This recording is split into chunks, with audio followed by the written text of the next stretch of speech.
ವಿದ್ಯಾರ್ಥಿಗಳೇ, Saint Thomas school ಜುವಾರ್ಗಿ ಶಾಲೆಯ ಮಕ್ಕಳೇ, ನಿಮಗ ಹೃತ್ಪೂರ್ವಕ ಸ್ವಾಗತ. ಇಂದು ನಾವು ಆಕ್ಟಿವ್ ವಾಯ್ಸ್ ಮತ್ತು ಪ್ಯಾಸಿವ್ ವಾಯ್ಸ್ ಬಗ್ಗೆ ತಿಳಿದುಕೊಳ್ಳೋಣ. ಸರಿ ಮಕ್ಕಳೇ, ನಮ್ಮ ಪಾಠ ಶುರು ಮಾಡೋಣ. ಮೊದಲಿಗೆ ನಾವು ಇಂಗ್ಲಿಷ್ನಲ್ಲಿ ಅತಿ ಹೆಚ್ಚು ಬಳಸುವ ಒಂದು ವಾಕ್ಯ ರಚನೆ ಇದೆ ಅಲ್ವಾ? ಅದೇ ಆಕ್ಟಿವ್ ವಾಯ್ಸ್. ಅದರ ಬಗ್ಗೆನೇ ಇವತ್ತು ಕಲಿಯೋಣ. ಹಾಗಾದ್ರೆ ಆಕ್ಟಿವ್ ವಾಯ್ಸ್ ಅಂದ್ರೆ ಏನು?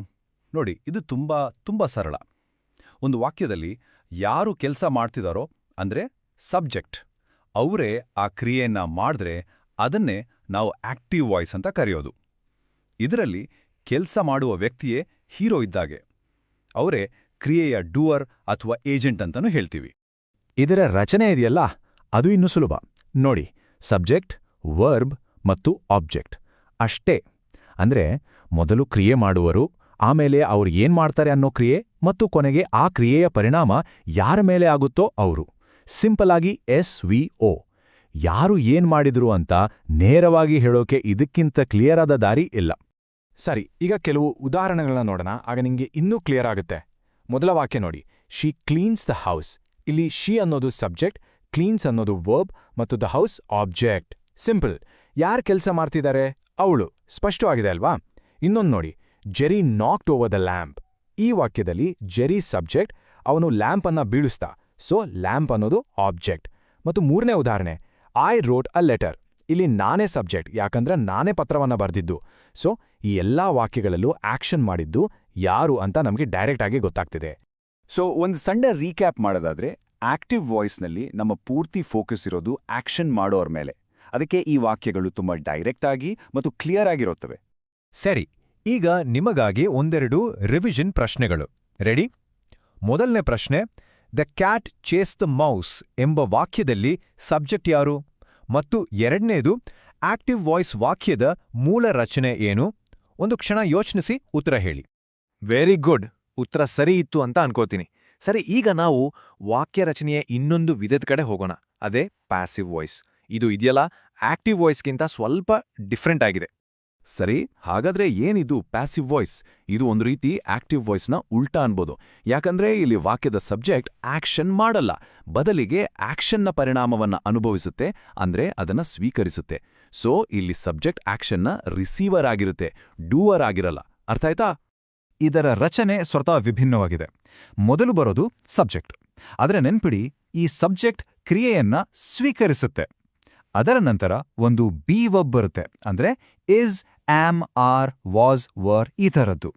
ಆಮೇಲೆ ಅತೀ ಮುಖ್ಯವಾದದ್ದು ಮೇನ್ ವರ್ಬ್ನ ಮೂರನೇ ರೂಪ, ಅಂದ್ರೆ V3 ಅಥವಾ ಪಾಸ್ಟ್ ಪಾರ್ಟಿಸಿಪಲ್ ಅನ್ನೋದನ್ನ ಬಳಸಬೇಕು. ಉದಾಹರಣೆಗೆ, ರೈಟ್ನ V3 ರಿಟನ್ ಆಗುತ್ತೆ, ಕ್ಲೀನ್ನ V3 ಕ್ಲೀನ್ಡ್ ಆಗುತ್ತೆ.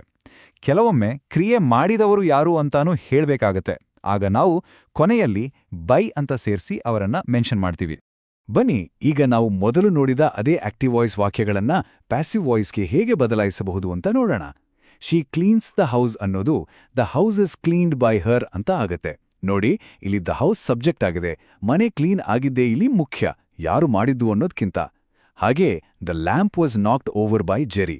ಇಲ್ಲಿ ಲ್ಯಾಂಪ್ ಬಿದ್ದಿದ್ದು ಮುಖ್ಯ. ಮತ್ತು a letter was written by me.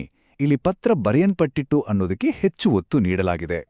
So ಚಿಕ್ಕದಾಗಿ ರೀಕ್ಯಾಪ್ ಮಾಡೋದಾದ್ರೆ, ಪ್ಯಾಸಿವ್ ವಾಯ್ಸ್ನಲ್ಲಿ ನಮ್ಮ ಗಮನ ಇರೋದು ಕ್ರಿಯೆಯನ್ನ ಯಾರು ಸ್ವೀಕರಿಸ್ತಾರೋ ಅವರ ಮೇಲೆ, ಯಾರು ಮಾಡಿದ್ರು ಅನ್ನೋದಕ್ಕಿಂತ ಏನಾಯ್ತು ಅಥವಾ ಯಾರಿಗಾಯ್ತು ಎಂಬುದಲ್ಲಿ ಹೆಚ್ಚು ಮುಖ್ಯವಾಗುತ್ತೆ. ಸರಿ, ಈಗ ಪ್ಯಾಸಿವ್ ವಾಯ್ಸ್ ಬಗ್ಗೆ ನಿಮ್ಮ ತಿಳುವಳಿಕೆಯನ್ನ ಪರೀಕ್ಷಿಸೋಣ. ರೆಡಿನಾ? The house was cleaned by her ಎಂಬ ವಾಕ್ಯದಲ್ಲಿ ಮುಖ್ಯ ಗಮನ ಯಾವುದರ ಮೇಲಿದೆ? ಮತ್ತು ಎರಡನೇ ಪ್ರಶ್ನೆ, ಪ್ಯಾಸಿವ್ ವಾಯ್ಸ್ ವಾಕ್ಯದಲ್ಲಿ ವರ್ಬ್ಗೆ ಯಾವ ಎರಡು ಭಾಗಗಳು ಖಂಡಿತವಾಗಿ ಬೇಕೇ ಬೇಕು? ಬ್ರಿಲಿಯಂಟ್. ತುಂಬಾ ಚೆನ್ನಾಗಿ ಅರ್ಥ ಮಾಡ್ಕೊಳ್ತಿದ್ದೀರಿ. ಈಗ ನಾವು ಈ ಪಾಠದ ಅತಿ ಮುಖ್ಯವಾದ ಮತ್ತು ಪ್ರಾಯೋಗಿಕ ಭಾಗಕ್ಕೆ ಬಂದಿದ್ದೇವೆ. ಅದೇ ಒಂದು ಆಕ್ಟಿವ್ ವಾಯ್ಸ್ ವಾಕ್ಯವನ್ನು ಪ್ಯಾಸಿವ್ ವಾಯ್ಸ್ಗೆ ಹೇಗೆ ಬದಲಾಯಿಸುವುದು ಅನ್ನೋ ನಿಯಮಗಳು. ಇದನ್ನ ಕಲಿಯೋಕೆ ಒಂದು ತುಂಬಾ ಸಿಂಪಲ್ ಟ್ರಿಕ್ ಇದೆ, ಗೊತ್ತಾ? ಅದನ್ನ ನಾವು ರೂಲ್ ಆಫ್ ಎಕ್ಸ್ ಅಂತ ಕರಿತೀವಿ. ಇದು ನೆನಪಿಟ್ಕೊಳ್ಳಲು ತುಂಬಾ ಸುಲಭ, ಯಾಕಂದ್ರೆ ಇದರಲ್ಲಿ ಸಬ್ಜೆಕ್ಟ್ ಮತ್ತು ಆಬ್ಜೆಕ್ಟ್ ತಮ್ಮ ಜಾಗವನ್ನ ಒಂದು ಎಕ್ಸ್ ಆಕಾರದಲ್ಲಿ ಅದಲು ಬದಲು ಮಾಡ್ಕೊಳ್ತವೆ. ಈ ರೂಲ್ ಆಫ್ ಎಕ್ಸ್ ಅಲ್ಲಿ ಮೂರು ಸಿಂಪಲ್ ಸ್ಟೆಪ್ಸ್ ಇರೋದು. ಸ್ಟೆಪ್ 1, ಆಬ್ಜೆಕ್ಟ್ಗೆ ಪ್ರಮೋಷನ್ ಕೊಡಿ. ಅಂದ್ರೆ ಆಕ್ಟಿವ್ ವಾಕ್ಯದಲ್ಲಿ ಕೊನೆಯಲ್ಲಿರೋ ಆಬ್ಜೆಕ್ಟ್ ಪ್ಯಾಸಿವ್ ವಾಕ್ಯದಲ್ಲಿ ಮೊದಲು ಬಂದು ಹೊಸ ಸಬ್ಜೆಕ್ಟ್ ಆಗುತ್ತೆ. ಸ್ಟೆಪ್ 2 ಸಬ್ಜೆಕ್ಟ್ ಅನ್ನ ಹಿಂದೆ ಕಳಿಸಿ. ಆಕ್ಟಿವ್ ವಾಕ್ಯದ ಸಬ್ಜೆಕ್ಟ್ ಪ್ಯಾಸಿವ್ ವಾಕ್ಯದ ಕೊನೆಗೆ ಹೋಗಿ ಬಾಯ್ ಅನ್ನೋ ಪದದ ನಂತರ ಕೂತ್ಕೊಳ್ಳುತ್ತೆ. ಮತ್ತು ಸ್ಟೆಪ್ 3 ಇದು ತುಂಬಾ ಇಂಪಾರ್ಟೆಂಟ್, ವರ್ಬ್ ಅನ್ನ ಬದಲಾಯಿಸಿ. ವಾಕ್ಯದಲ್ಲಿರೋ ಕ್ರಿಯಾಪದ ಅಂದ್ರೆ ವರ್ಬ್ ಒಂದು ಹೊಸ ರೂಪ ಪಡೆಯುತ್ತೆ. Be verb plus past participle ಅಂದ್ರೆ V3 ಅಷ್ಟೇ. ಇದನ್ನ ನೆನ್ಪಿಟ್ಕೊಂಡ್ರೆ ಸಾಕು. ಆಬ್ಜೆಕ್ಟ್ ಮುಂದೆ, ಸಬ್ಜೆಕ್ಟ್ ಹಿಂದೆ ಮತ್ತು ವರ್ಬ್ಗೆ ಬದಲಾವಣೆ. ಆದ್ರೆ ಇಲ್ಲೊಂದು ಬಹಳ ಮುಖ್ಯವಾದ ರೂಲ್ ಇದೆ, ಇದನ್ನ ನೀವು ಮರೀಬಾರ್ದು. ವಾಕ್ಯದಲ್ಲಿ ಪ್ರೊನೌನ್ಗಳಿದ್ರೆ ಅವುಗಳ ರೂಪ ಬದಲಾಗತ್ತೆ. ಉದಾಹರಣೆಗೆ ಐ ಇದ್ರೆ ಅದು ಬೈ ಮೀ ಆಗತ್ತೆ, ಹೀ ಇದ್ರೆ ಬೈ ಹಿಮ್ ಆಗತ್ತೆ ಮತ್ತು ಶೀ ಇದ್ರೆ ಬೈ ಹರ್ ಆಗತ್ತೆ. ಅದಕ್ಕೆ ನೋಡಿ, ಐ ರೋಟ್ ಅ ಲೆಟರ್ ಎಂಬುದು ಅ letter was written by me ಅಂತ ಬದಲಾಗೋದು.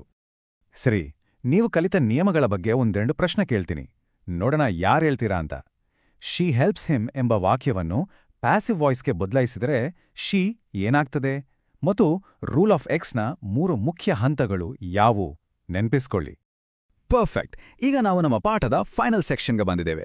ಇಲ್ಲಿ ನಾವು ಆಕ್ಟಿವ್ ಮತ್ತು ಪ್ಯಾಸಿವ್ ವಾಯ್ಸ್ ನಡುವಿನ ಮುಖ್ಯ ವ್ಯತ್ಯಾಸಗಳನ್ನು ಒಟ್ಟಿಗೆ ನೋಡೋಣ. ಇದರಿಂದ ಯಾವ ವಾಯ್ಸನ್ನು ಯಾವಾಗ ಬಳಸಬೇಕು ಅಂತ ನಿಮಗೆ ಸ್ಪಷ್ಟವಾಗಿ ಗೊತ್ತಾಗುತ್ತೆ. ಸರಿ, ಈಗ ಆಕ್ಟಿವ್ ಮತ್ತು ಪ್ಯಾಸಿವ್ ವಾಯ್ಸ್ ನಡುವೆ ಒಂದು ಫೈನಲ್ ಕಂಪ್ಯಾರಿಸನ್ ಮಾಡೋಣ. ಯಾರು ಹೆಚ್ಚು ಸ್ಟ್ರಾಂಗ್ ನೋಡೋಣ.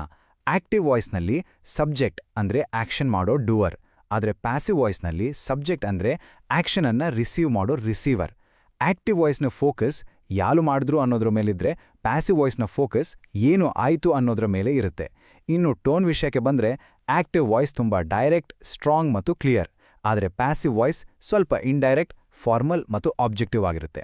ಅದಕ್ಕೆ ನೋಡಿ, ಆಕ್ಟಿವ್ ವಾಕ್ಯಗಳು ಸಾಮಾನ್ಯವಾಗಿ ಚಿಕ್ಕದಾಗಿದ್ರೆ ಪ್ಯಾಸಿವ್ ವಾಕ್ಯಗಳು ಸ್ವಲ್ಪ ಉದ್ದವಾಗಿರುತ್ತವೆ. ಹಾಗಾದ್ರೆ ನಿಮಗೊಂದು ಸಿಂಪಲ್ ಟಿಪ್, ಯಾವಾಗ ಯಾವುದನ್ನ ಬಳಸಬೇಕು ಅಂತ. ನಿಮ್ಮ ಬರವಣಿಗೆ ತುಂಬಾ ಡೈರೆಕ್ಟ್, ಕ್ಲಿಯರ್ ಮತ್ತು ಪವರ್ಫುಲ್ ಆಗಿರಬೇಕೆಂದ್ರೆ ಆಕ್ಟಿವ್ ವಾಯ್ಸ್ ಬಳಸಿ. ಆದರೆ ಯಾರು ಕ್ರಿಯೆ ಮಾಡಿದ್ರು ಅನ್ನೋದಕ್ಕಿಂತ ನಡೆದ ಘಟನೆಯೇ ಹೆಚ್ಚು ಮುಖ್ಯವಾದಾಗ, ಉದಾಹರಣೆಗೆ ಸೈನ್ಸ್ ರಿಪೋರ್ಟ್ಗಳಲ್ಲಿ, ಆಗ ಪ್ಯಾಸಿವ್ ವಾಯ್ಸ್ ಬಳಸುವುದು ಉತ್ತಮ. ಹೋಗೋ ಮುಂಚೆ ನಿಮಗೊಂದು ಲಾಸ್ಟ್ ಕ್ವೆಶ್ಚನ್. ಇದು ನಿಮ್ಮ ಆಲೋಚನೆಗೆ. ಒಂದು ವಿಜ್ಞಾನ ವರದಿಯನ್ನು ಬರೆಯುವಾಗ ನಿಮ್ಮ ವರದಿಯು ಹೆಚ್ಚು ವಸ್ತುನಿಷ್ಠವಾಗಿ ಅಂದ್ರೆ ಅಬ್ಜೆಕ್ಟಿವ್ ಆಗಿ ಕಾಣಲು ನೀವು ಯಾವ ವಾಯ್ಸನ್ನು ಬಳಸುತ್ತೀರಿ? ಆಕ್ಟಿವ್ ಅಥವಾ ಪ್ಯಾಸಿವ್? ಸರಿಯಾಗಿ ಯೋಚಿಸಿ ನೋಡಿ. ಇಂದು ನಾವು ಆಕ್ಟಿವ್ ವಾಯ್ಸ್ ಮತ್ತು ಪ್ಯಾಸಿವ್ ವಾಯ್ಸ್ ನಡುವಿನ ವ್ಯತ್ಯಾಸವನ್ನು ಚೆನ್ನಾಗಿ ತಿಳಿದುಕೊಂಡೆವು. ಕೇಳಿದ್ದಕ್ಕಾಗಿ ಧನ್ಯವಾದಗಳು. ಮುಂದಿನ ಪಾಠದಲ್ಲಿ ಮತ್ತೆ ಭೇಟಿಯಾಗೋಣ.